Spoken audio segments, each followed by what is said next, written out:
वह एकमात्र कर्म भगवान का भजन है। भगवान के भजन को छोड़कर हम लोगों ने सुख के लिए सारे कर्मों को किया।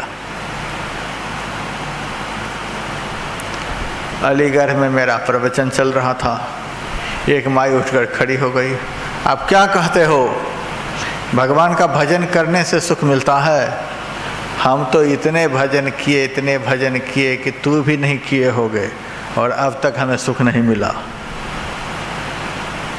40 साल से हम भजन कर रही हैं, अब तक सुख नहीं मिला। आप कहते हो सारे कर्म किए, भजन नहीं किए, इसीलिए सुख नहीं मिला। हम 40 साल से भजन कर रही हैं। मुझे तो बड़ा ताज्जुब हुआ, यह माई कहाँ से आ गई, मेरा प्रवचन है वो कौन सुनेगा। माई कहती है 40 साल से मैं भजन कर रही हूँ और मुझे सुख नहीं मिला। भगवान का भजन करने से सुख नहीं मिला, यह कहने वाली एक माई। मैंने उस माई को कहा, माई यह बताओ तुम किस तरह से भजन कर रही हो? तब वह माई कहती है, किस तरह से भजन कर रही हो? 4 बजे सुबह उठती हूँ, ठंडे पानी में नहा लेती हूँ, इतनी बड़ी फूल की साजी है, उस साजी में फूल सजा लेती हूँ, बिल्वपत्र सजा लेती हूँ, तुलसी सजा लेती हूँ, अच्छा धूप दीप सब सजा लेती हूँ, कुछ खुले पैसे रख लेती हूँ, और पूरे अलीगढ़ में जितने पत्थर हैं, जितने पानी हैं, जितने पेड़ हैं, जितने पौधे हैं, जितने मंदिर हैं, सब में थोड़ा थोड़ा करते करते 33 करोड़ देवता का नाम तो मैं नहीं जानती हूँ, लेकिन फिर भी जहाँ तक दिमाग में है किसी को नहीं छोड़ती हूँ। थोड़ा सब जगह अच्छा धूप दीप देते हुए 4 बजे शाम में आकर के चाय पीती हूँ। करते हो इतना भजन? तब मुझे बात समझ में आ गई, इस तरह का भजन इन लोगों का चल रहा है। मैंने कहा माई 40 साल से भजन कर रही हो और अब तक सुख नहीं मिला। हमें तो उम्मीद है यदि इसी तरह से तुम्हारा भजन चलता रहेगा तो 2-4 साल में गठिया बात भी पकड़ने वाला है। महाराज फिर आप कहते हो बड़ा सुख मिलता है, बड़ा सुख मिलता है, भजन करने से सुख मिलता है, आनंद मिलता है। मैंने कहा माई भजन हाथ करता है, अब तक तो तू हाथ से भजन कर रही हो, भजन पैर से होता है। अब तक तू पैर से भजन कर रही हो, पूरे अलीगढ़ घूम रही हो।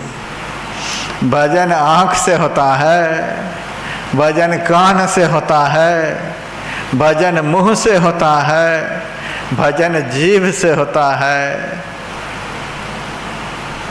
तो महाराज भजन किस से होता है? मैंने कहा भजन मन से होता है।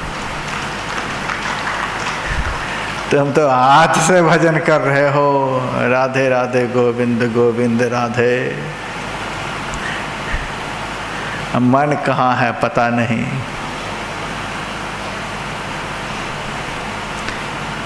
एक सज्जन ने तुलसीदास जी महाराज से शिकायत कर दी, आप कहते हो संत का संग करने से, सत्संग करने से आनंद मिलता है, सुख मिलता है, संत संग का अच्छा रंग मन पर चढ़ता है। हम तो नित्य प्रति दर्शन साधु के और साधुन के संग, तुलसी काहे वियोग तै ना लागा हरि रंग।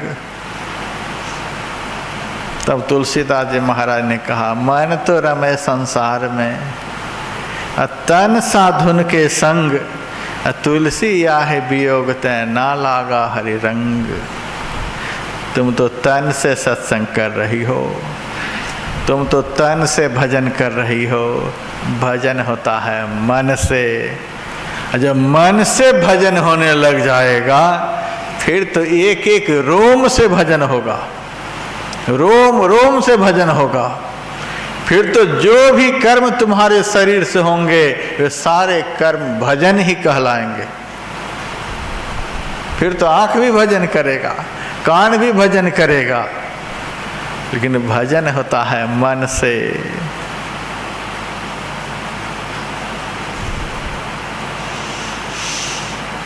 आप लोग यहाँ पर जितने बैठे हुए हैं अधिक से अधिक व्यापार करने वाले लोग हैं। थोड़ा सा मैं व्यापार की बात सुना देना चाहता हूँ। व्यापारियों को और क्या चाहिए? मुनाफा चाहिए, लाभ चाहिए। जिनके पास जाइए, महाराज इस बार घाटा पड़ गया, घाटा लग गया, सबको मुनाफा चाहिए, लाभ चाहिए। तो लाभ की बात मैं सुना देता हूँ। परमात्मा की भक्ति करना यह भी एक व्यापार ही है, और यह ऐसा व्यापार है कि कभी घाटा नहीं लग सकता।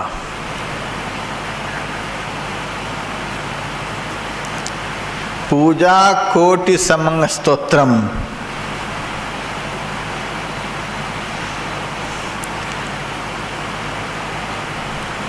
बाहर की पूजा करने से अच्छा तेल धूप दीप आदि के द्वारा देवी देवताओं की पूजा करने से जितना फल मिलता है उससे 1 करोड़ गुना अधिक फल मिलता है जिस देवता की इन सब चीज़ों से आप पूजा कर रहे हैं उस देवता के सामने हाथ जोड़ करके बैठ जाए, आँखों को बंद कर लें, तो बड़े प्रेम से उस देवता की आप स्तुति करें। तुमेव माता च पिता तुमेव बंधु च सखा तुमेव, जो आप जानते हैं, बड़े प्रेम के साथ हाथ मुंह बंद करके, आँखों को बंद करके प्यार से उस देवता की स्तुति करें। बाहर की पूजा करने से जितना फल मिलेगा उससे करोड़ गुना अधिक फल मिलेगा। और आपको करोड़ चाहिए, सुनिए, स्तोत्र कोटि समंग जपः,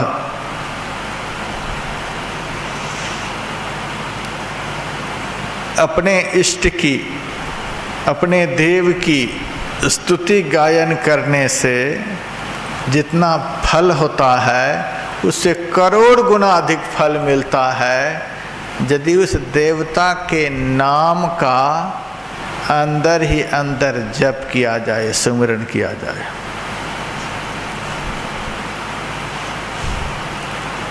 केवल अंदर ही अंदर नाम का सुमिरन चलता रहे, स्तुति गायन से करोड़ गुना अधिक फल। और आप लोग चाहते हैं तो सुनिए, जप कोटि समो ध्यानम, जिस देवता के नाम का आप अंदर ही अंदर सिमरन कर रहे हैं उस देवता का अंदर में ध्यान करने से करोड़ गुना अधिक फल मिलेगा। जैसा रूप उस देवता का बाहर में है वैसे रूप का अंदर में चिंतन किया जाए, उस रूप को अंदर में देखने की कोशिश की जाए। वह रूप जब अंदर में दिखने लग जाएगा तो जप करने से करोड़ गुना अधिक फल मिलेगा।